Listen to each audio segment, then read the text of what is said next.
Good morning, I'm Catherine Dillon. I'm a postdoctoral research associate on the Collections Demography project.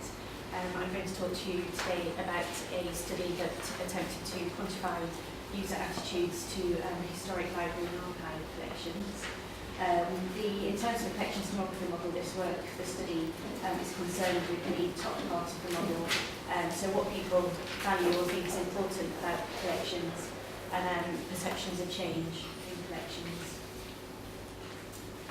Oh, this is the old version of the presentation.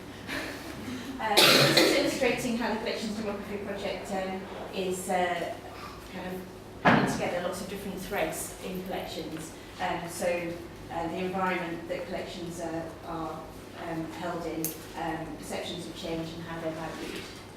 And trying to draw some of those threads together, we designed the value questionnaire, so that's value and lifetime user engagement.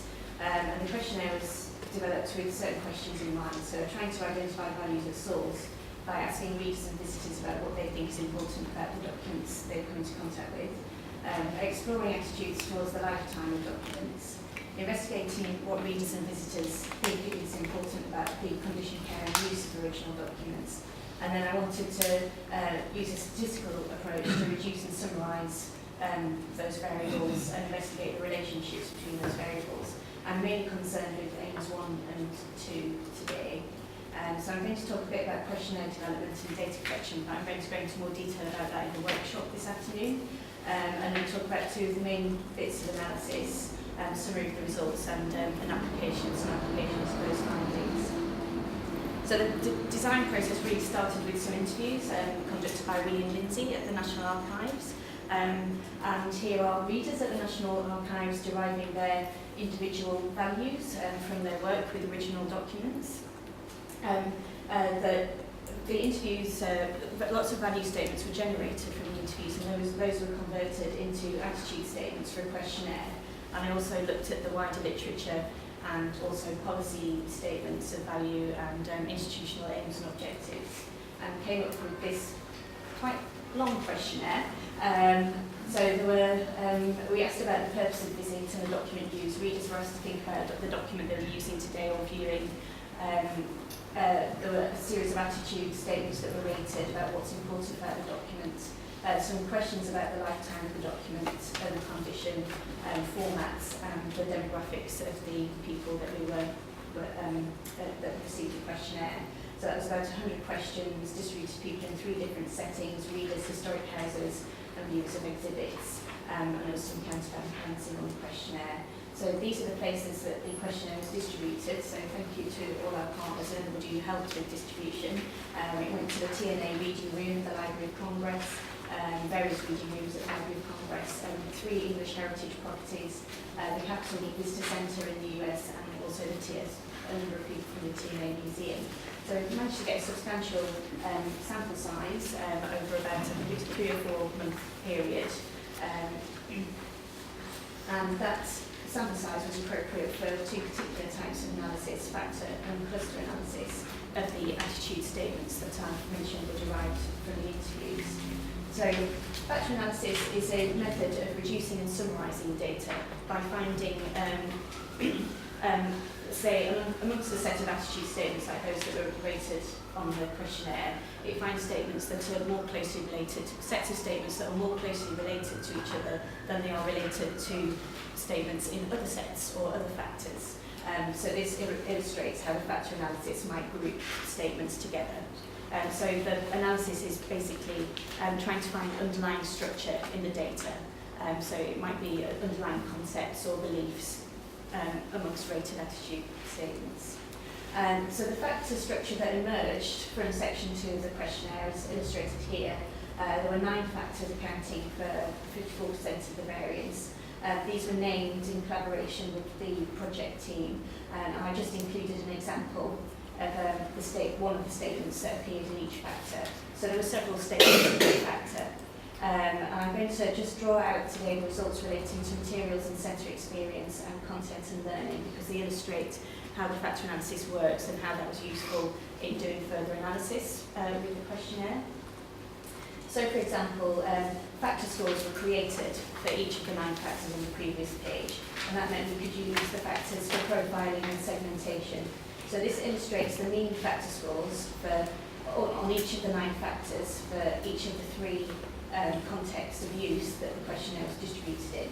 And so you can see for materials and sensory experience, there was a tendency to disagree with this in the reading room settings, whereas there was a tendency to agree with that in the historic house settings, whereas readers tended to agree more strongly with content and learning. So this kind of gives some validation to the factor structure that emerged from the analysis of the attitude statements.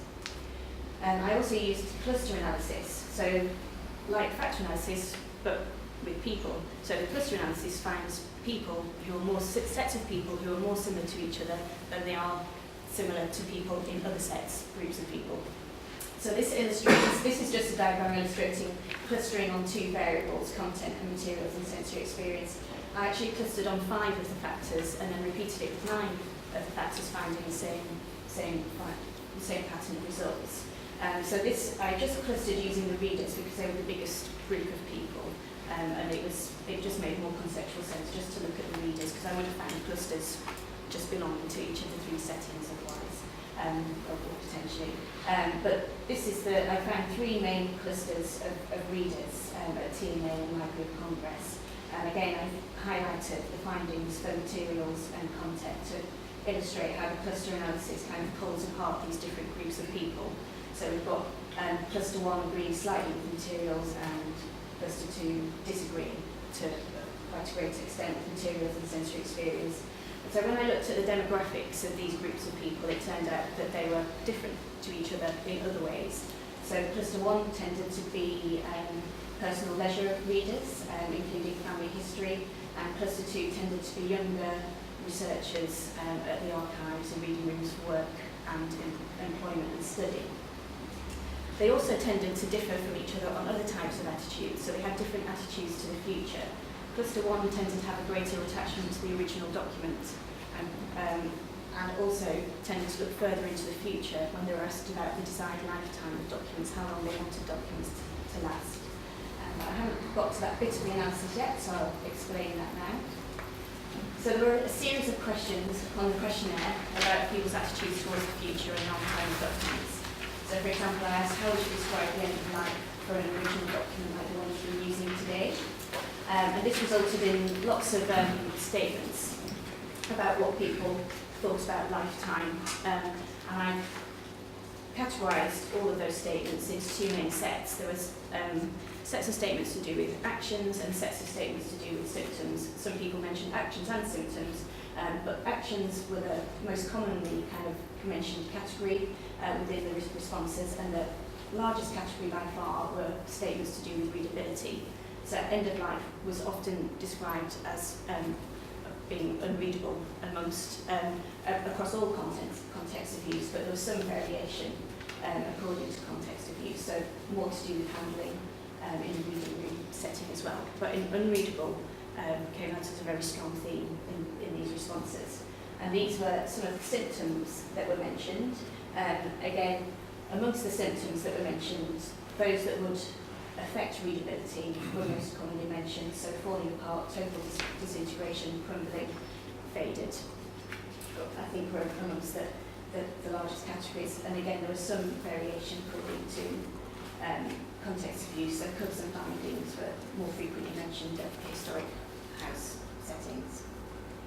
I also asked, perhaps a slightly strange question, but this question was asked after lots of testing of the questionnaire, so I'd actually interviewed people about this question before we then distributed it widely on the questionnaire. So I asked, how long would you like the document books to last in a readable state or a good enough state to be displayed? And then people were asked to give a figure and put a figure on this. And this was the spread of responses that I binned into 50-year segments. Responses tended to cluster around 100 years, 50 to 100 years, with the further peaks at 200 and 500 years, and then a minority of respondents at more than 1,000 years. I've also put the people who said never indefinitely in here. But it was actually only 9% of the people who responded. Most people did put a figure. a figure on this. And there was also a pattern according to the context of use. So people in historic houses thinking about display of documents tended to have shorter time perspectives than those who were asked about readability in reading rooms.